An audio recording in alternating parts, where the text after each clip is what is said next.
All right, it's that time of year again, everybody. We get this question every year, so I'm going to go through it again. It's the age-old question of, do I shut it down or keep throwing? And there are two camps here. There's one camp that says keep throwing forever. There's another camp that says absolutely take 3 months off and don't touch a baseball.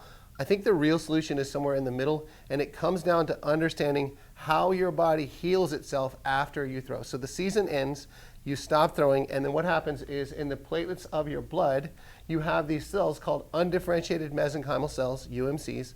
They don't have a job at all. They float around in the platelets of the blood until they sense there's been damage to a tissue, and then they have the miraculous ability to morph themselves into the cell that needs to be replaced. And so if you need to replace a tendon, they become a tendon. If you need to replace a muscle, they become a muscle cell. And so we're not really sure how they know this morph process that they can do. We're not sure how they know to organize themselves that way.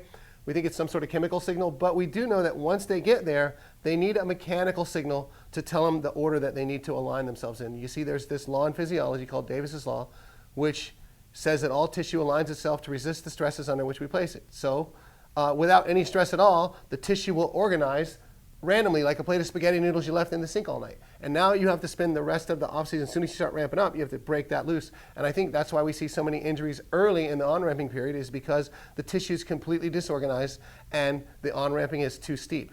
We need to take that tissue and make sure we keep it as if it were the spaghetti noodles that were still in the container as it came out of the box. So we need to organize the tissue physiologically by adding a little stress. So what does that mean? You don't want to do too much, but what you can do is go into what we call an incubation period, where you take some time off. That's individualized.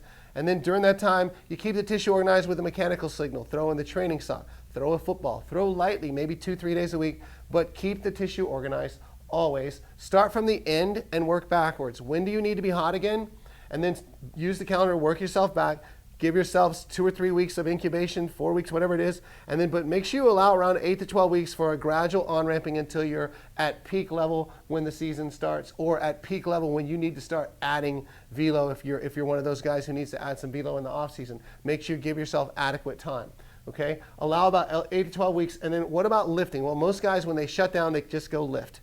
And that's great. You do need to get stronger. That's fine. But understand that every time you hypertrophy a muscle, it has a new coordinative demand. And so just like when you were 12 years old and you grew 6 inches in a week or a month and you didn't know where your body parts were, if all you do is lift all off season and don't incorporate throwing, then when you come out of that, you're going to have to reorganize all that new motor control that you need to control the new muscles. And so keep the tissue organized always while you're lifting.